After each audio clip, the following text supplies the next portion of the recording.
तो बच्चों, कैसे हैं आप सब। बहुत बहुत स्वागत है आपका आज की इस वीडियो में। आज की इस वीडियो में हम देखने वाले हैं बच्चों क्लास 12 का जो आपका जियोग्राफी सब्जेक्ट है, हिंदी में बोले तो भूगोल। तो उसका जो सेकंड बुक है आपका, उसका चैप्टर फर्स्ट यानी कि जनसंख्या वितरण घनत्व और वृद्धि और संगठन वाला जो है आपका चैप्टर है, पहला चैप्टर। इस चैप्टर के हम MCQ क्वेश्चंस देखने वाले हैं आपके टर्म 1 एग्जामिनेशंस के लिए। आपको पता ही होगा बच्चों, मैं आपको जियोग्राफी के MCQ क्वेश्चंस करवा रहा हूं। तो उसके अंदर जो जियोग्राफी का फर्स्ट बुक है उसका मैंने पूरा MCQ क्वेश्चन करवा दिया, जो आपके टर्म 1 एग्जामिनेशंस में आने वाले हैं। तो आपने नहीं देखा है तो आप जाकर के देख सकते हैं। अब हम सेकंड बुक चालू कर रहे हैं। सेकंड बुक का पहला चैप्टर है ये, और जो है सो कि सेकंड बुक कवर करूँगा जो जो चैप्टर आपके टर्म 1 एग्जामिनेशंस में आने वाले हैं। तो पहले चैप्टर है जिसका नाम यहाँ पर आप देख सकते हैं। तो इस चैप्टर के बच्चों आज की इस वीडियो में हम लोग जो है सो कि MCQ क्वेश्चंस देखेंगे। तो चलिए वीडियो को शुरू करते हैं। तो पहला क्वेश्चन आप अपनी स्क्रीन पर देख पा रहे होंगे बच्चों। पहला क्वेश्चन मैंने आपके लिए लिया है, काफ़ी इजी क्वेश्चन है, आप सभी जानते ही होंगे इस क्वेश्चन का आंसर कि दुनिया का सबसे ज़्यादा आबादी वाला देश कौन सा है। ठीक है, पहला ऑप्शन है भारत, दूसरा है पाकिस्तान, तीसरा है चाइना और चौथा है अमेरिका। तो अगर आप मतलब थोड़ा सा भी आप जो है सो कि जीके का ज्ञान रखते हैं तो आपको पता ही होगा कि जो चाइना है यानी कि चीन जिसको आप कह सकते हैं, वो दुनिया का सबसे ज़्यादा आबादी वाला देश है, जहाँ पर दुनिया के सबसे ज़्यादा कह सकते हैं इंसान रहते हैं। ठीक है, आगे चलते हैं बच्चों, अगला प्रश्न देखते हैं। दूसरा प्रश्न क्या पूछ रहा है हमसे कि भारत में सन 2001 की जनगणना के अनुसार जनसंख्या की वार्षिक वृद्धि दर प्रतिशत में कितनी थी। कहने का मतलब है कितनी प्रतिशत थी वो आपको बताना है। यहाँ पर भी आप 4 ऑप्शन देख पा रहे होंगे बच्चों। पहला है आपका 10%, दूसरा है 15%, तीसरा है 24% और चौथा है 25%। तो क्वेश्चन में ये पूछा है कि जो 2001 के अनुसार, मतलब भारत में आपको पता है हर 10 साल में जनगणना होती है, जैसे कि 2001 में हुई थी, फिर 2011 में, 2021 में नहीं हुई है, अभी हो जाएगा, कोविड की वजह से थोड़ा सा लेट हो रहा है। ठीक है, तो यहाँ पर 2001 के अनुसार पूछा है। तो ये पूछ रहा है कि 2001 के अनुसार भारत में जो जनसंख्या की वार्षिक वृद्धि दर थी, ठीक है, वो कितने प्रतिशत थी वो आपको बताना है। 4 ऑप्शन यहाँ पर भी दिया। वार्षिक वृद्धि दर यानी कि एक वर्ष में जनसंख्या कितने प्रतिशत बढ़ रही है हमारी। ठीक है, मान लीजिए 100 लोगों की जनसंख्या एक देश में रहती है, ठीक है, और 2001 में मान लीजिए हम लोग देखें तो आपका 100 था, और वही 2011 में जो है सो कि जनगणना हुआ, तो इसमें जो है सो कि मान लीजिए 25 लोग और जुड़ गए जनसंख्या में। ठीक है, 25 लोग और जुड़ गए, तो ऑन एवरेज निकाला जाएगा तो लगभग मैं एक ऐसे ही बता रहा हूँ आंकड़ा, ये कोई कंफर्म नहीं है, ये 25% के आसपास, यानी कि 25 लोग और जुड़ गए। ठीक है, तो इस हिसाब से जो है सो कि थोड़ा बहुत गणित लगा करके मैं बता रहा हूँ। वैसे तो काफ़ी और बहुत सारी चीज़ें मैटर करती हैं इस तरह से। ठीक है, तो वही वार्षिक वृद्धि दर आपका कहलाता है। तो 2001 के अनुसार यहाँ पर जो वार्षिक वृद्धि दर आएगा वो आपका लगभग जहाँ से कि मुझे याद है वो 24% आना चाहिए। ठीक है, वार्षिक वृद्धि दर कितना परसेंट, 24%। ठीक है, आगे चलते हैं बच्चों, अगला प्रश्न देख लीजिए। तीसरा प्रश्न देखिए क्या पूछ रहा है हमसे। तीसरा प्रश्न पूछ रहा है कि भारत में पहली संपूर्ण जनगणना कब हुई थी। ठीक है, ये आपको बताना है। पहली संपूर्ण जनगणना की बात की है बच्चों, ये ध्यान रखिएगा। पहला है आपका 1991, दूसरा है 1947, तीसरा है 1676, चौथा है 1881। देखिए जनगणना इससे पहले भी हुई थी ये कह रहा है, लेकिन यहाँ पर ये पूछ रहा है, ध्यान दीजिए कि संपूर्ण जनगणना। तो जो भारत में पहली संपूर्ण जनगणना हुई थी वो 1881 में हुई थी। कब हुई थी बच्चों, 1881 में हुई थी। आगे चलते हैं बच्चों, अगला प्रश्न देखिए। चौथा प्रश्न क्या पूछ रहे हैं हमसे। चौथा प्रश्न ये पूछ रहा है कि भारत का सबसे कम लिंग अनुपात वाला राज्य 2011 के जनगणना के अनुसार कौन सा है। क्या वो पंजाब है, क्या वो हरियाणा है, क्या वो छत्तीसगढ़ है, क्या वो बिहार है। लिंग अनुपात यानी कि स्त्री और पुरुष के उस मतलब कंपैरिजन करते हैं। मान लीजिए किसी राज्य में 100 पुरुष है और उसके नीचे मान लीजिए आप 100 स्त्रियां भी हैं, तो उस राज्य का कह लीजिए कि लिंग अनुपात ठीक है। लेकिन मान लीजिए किसी राज्य में 100 पुरुष तो हैं, ये मैं हटा देता हूँ, 100 पुरुष तो है लेकिन उस राज्य में 80 महिलाएं हैं, तो 20 लड़के क्या हो गए, कुंवारे रह गए। समझ रहे हैं, तो ये चीज़ है। तो 80 अगर महिलाएं हैं और 100 आपके पुरुष है तो लिंग अनुपात जो है कम है उस राज्य का। ये एक मैं रफली एक आइडिया दे रहा हूँ आपको। ठीक है, तो यहाँ पर चारों में से आपको सही बताना है। तो यहाँ पर जो सही उत्तर है वो हरियाणा है।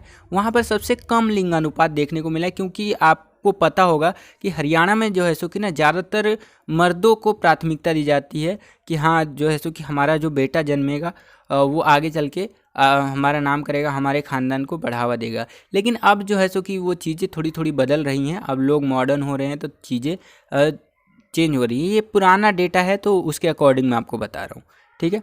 आगे चलते हैं, अगला प्रश्न देखिए बच्चों। पांचवा प्रश्न क्या पूछ रहा है हमसे? पांचवा प्रश्न पूछ रहा है कि भारत का सबसे अधिक जनसंख्या घनत्व वाला राज्य कौन सा है।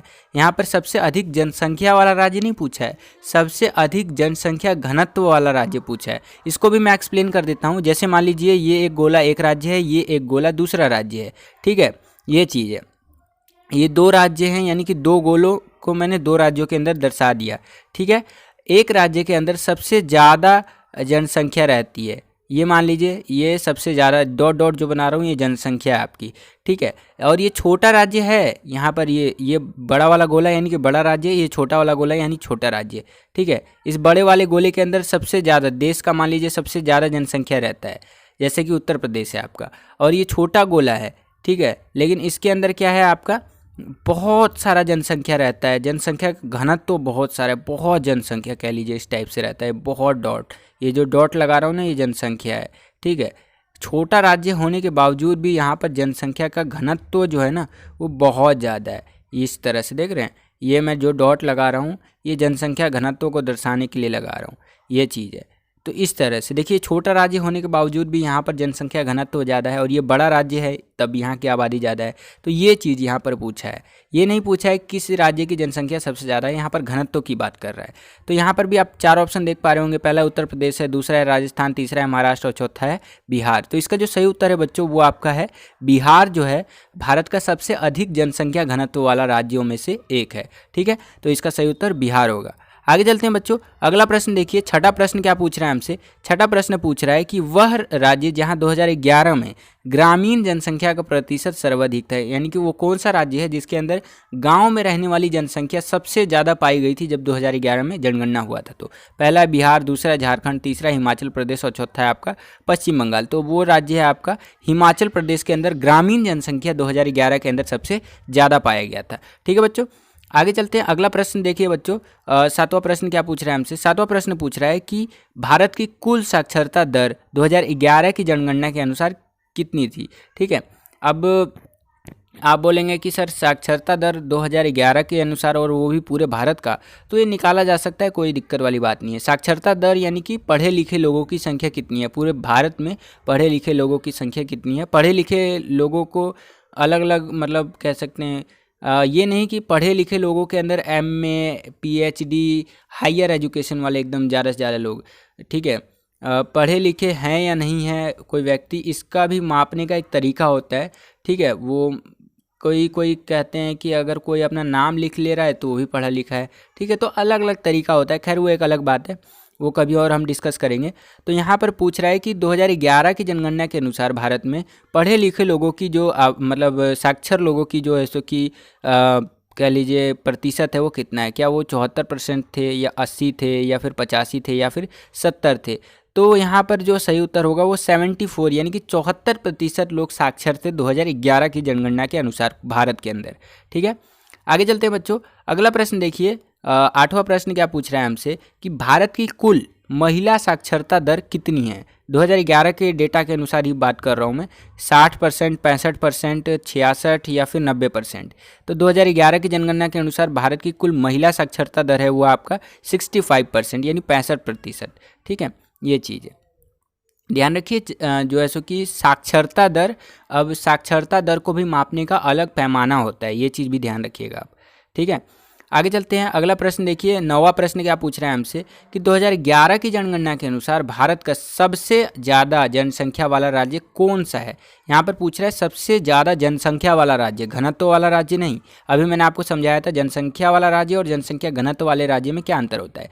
तो ये यहाँ पर भी ऑप्शन दे रखा है, बिहार है, उत्तर प्रदेश है, पश्चिम बंगाल है और इनमें से कोई नहीं। तो मैंने आपको बताया ही था कि यूपी जो है सबसे ज़्यादा जनसंख्या वाला राज्य है, क्योंकि ये बड़ा भी है और यहाँ पर जनसंख्या भी ज़्यादा है, ठीक है, यानी उत्तर प्रदेश। आगे चलते हैं बच्चों, अगला प्रश्न देखिए। क्वेश्चन नंबर 10वां हमसे क्या पूछ रहा है 10वें प्रश्न में पूछ रहा है कि 2011 की जनगणना के अनुसार भारत का सबसे कम जनसंख्या वाला राज्य कौन सा है।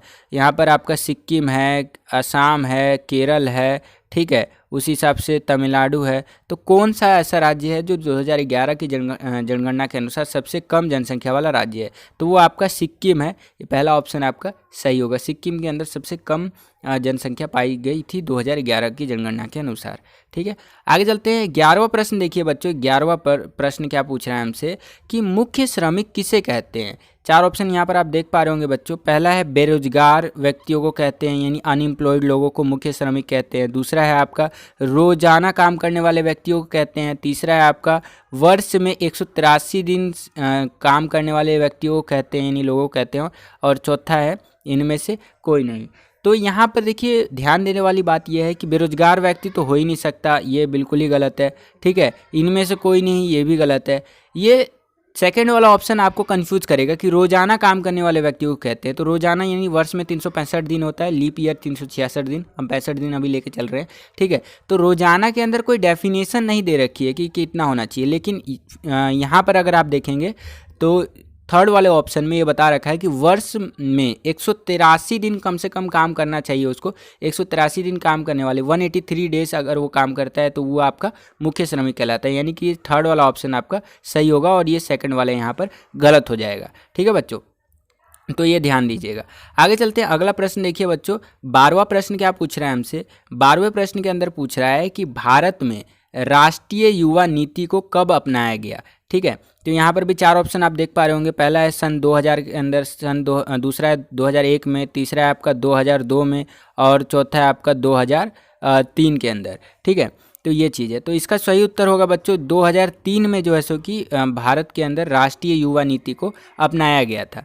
ठीक है, आगे चलते हैं। अगला अब आज का जो है सो कि होमवर्क लिख लीजिए बच्चों, मतलब कमेंट के अंदर लिख दीजिए कि आर्थिक स्तर की दृष्टि से अगर हम लोग बात करें तो भारत की जो जनसंख्या है उसको कितने वर्गों में बांटा जा सकता है। ये आपको बच्चों क्या करना है, कमेंट करके फटाफट बताना है। कई बच्चे कमेंट करते हैं, उनको मैं हार्ट का सिंबल देता हूं और मुझे अगर बहुत अच्छा लगा आपका आंसर तो मैं आपका कमेंट जरूर पिन करूंगा इस वीडियो के नीचे। तो हार्ट का सिंबल तो जरूर दूंगा अगर आपका आंसर सही हुआ तो। ठीक है, तो कमेंट करके आप मुझे बताइए। आगे चलते हैं बच्चों, अगला प्रश्न देखिए। 14वां प्रश्न क्या पूछ रहा है हमसे कि किशोर किन को कहते हैं, किन लोगों को किशोर माना जाएगा। ठीक है, तो पहला ऑप्शन है आपका 0 से 10 वर्ष की आयु के लोगों को किशोर कहते हैं। दूसरा है आपका 10 से 19 वर्ष की आयु के जो लोग होते हैं उनको किशोर कहते हैं। तीसरा है आपका 25 से 30 वर्ष की आयु के जो लोग होते हैं उनको किशोर कहते हैं। या चौथा इनमें से कोई नहीं। तो जो किशोर होते हैं, आपने ये भी नाम सुना होगा किशोरावस्था। तो जो किशोरावस्था होता है ना बच्चों, वो 10 साल से लेकर के आपका 19 साल तक का होता है। ठीक है, तो इसमें जो सही ऑप्शन होगा बच्चों ये सेकंड वाला होगा, 10 से 19 वर्ष की आयु के लोगों को किशोर कहा जाता है। ठीक है, तो बस बच्चों ये वीडियो यहीं तक था। आई होप कि आपको ये वीडियो पसंद आया होगा बच्चों। अगर आपको ये वीडियो पसंद आया तो लाइक कीजिए इस वीडियो को। अगर आप हमारे चैनल पर नए आ गए और हमारे चैनल को सब्सक्राइब नहीं किया है तो लाल कलर का बटन दबा करके चैनल को सब्सक्राइब कर लीजिए। बगल में आपको एक बेल का आइकन देखने को मिलेगा। ठीक है, इस बेल के आइकन को प्रेस करके ऑल पे जरूर क्लिक कर दीजिएगा। ठीक है, ऑल यानी कि ALL ऑल। ठीक है, ऑल पे जैसे ही आप क्लिक करेंगे तो हमारे चैनल पे जितने भी नए वीडियोस आएंगे उसके नोटिफिकेशन सबसे पहले आपको मिल जाया करेगा। आज के लिए इतना ही बच्चों, मिलता हूँ आपसे अगली और एक्साइटिंग वीडियो में। तब तक के लिए खुश रहिए, खुश रखिए सभी को। जय हिंद, वंदे मातरम।